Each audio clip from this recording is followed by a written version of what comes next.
ഭ്രൂണഹത്യാ കേന്ദ്രങ്ങളുടെ മുന്നിലുള്ള ജാഗരണ പ്രാർത്ഥനകൾ കുറ്റകരമാക്കുവാനുള്ള സർക്കാർ നീക്കത്തിനെതിരെ അയർലൻഡിലെ പ്രോ ലൈഫ് പ്രവർത്തകർ രംഗത്ത്.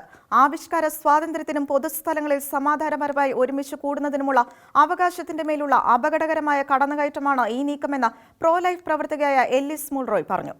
ഭ്രൂണഹത്യ കേന്ദ്രങ്ങൾക്ക് 100 മീറ്റർ ചുറ്റളവിലുള്ള പ്രദേശം സേഫ് ആക്സസ് മേഖലയാക്കി മാറ്റിക്കൊണ്ടുള്ള നിയമനിർമ്മാണം നടത്തുന്നതിനുള്ള സർക്കാർ അംഗീകാരം ലഭിച്ചു കഴിഞ്ഞുവെന്ന് ഇക്കഴിഞ്ഞ ജൂലൈ 24-ന് ആരോഗ്യമന്ത്രി സ്റ്റീഫൻ ഡൊണേലി വ്യക്തമാക്കിയിരുന്നു.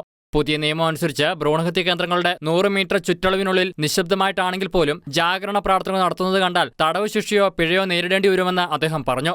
എന്നാൽ ഈ നീക്കത്തിനെതിരെ കടുത്ത പ്രതിഷേധവുമായി പ്രോലൈഫ് പ്രവർത്തകർ രംഗത്തെത്തിയിട്ടുണ്ട്.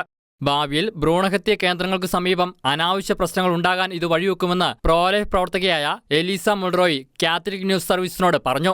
ഭ്രൂണഹത്യ കേന്ദ്രങ്ങളിലെ രോഗികളുടെയോ സ്റ്റാഫുകളുടെയോ ഭാഗത്തു നിന്നും യാതൊരു പരാതിയുമില്ലെന്നിരിക്കെ ഇത്തരമൊരു നിയമനിർമ്മാണം അനാവശ്യമാണെന്ന് പ്രമുഖ പ്രോലൈഫ് സംഘടനയായ ലൈഫ് ഇൻസ്റ്റിറ്റ്യൂട്ടിലെ നിയമൊയി ബ്രിയൻ പ്രതികരിച്ചു.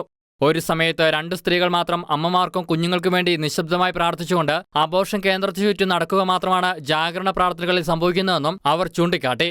ഭൂരിഭാഗം ആളുകളും അബോർഷൻ അനുകൂലികളല്ല. ബിൽ സമാധാനപരമായി പ്രാർത്ഥിക്കുന്ന സ്ത്രീകളെ കുറ്റവാളികളായി ചിത്രീകരിക്കുകയാണെന്ന സത്യം ആളുകൾ അറിയുകയാണെങ്കിൽ അവർ തീർച്ചയായും ഇതിനെ എതിർക്കുമെന്നും ബ്രിയാൻ പറഞ്ഞു. വ്യാജ സംഭവങ്ങളുടെയും വളച്ചൊടിക്കപ്പെട്ട യാഥാർത്ഥ്യങ്ങളുടെയും അടിസ്ഥാനത്തിലാണ് ഭ്രൂണഹത്യ കേന്ദ്രങ്ങളുടെ മുന്നിലുള്ള ജാഗരണ പ്രാർത്ഥനകൾ കുറ്റകരമാക്കുവാനുള്ള സർക്കാർ നീക്കമെന്ന് പറഞ്ഞ ബ്രിയൻ ഇത് മാധ്യമങ്ങളുടെ ശ്രദ്ധയിൽപ്പെടുന്നില്ലെന്നും ചൂണ്ടിക്കാട്ടി. International desk Shekinah news.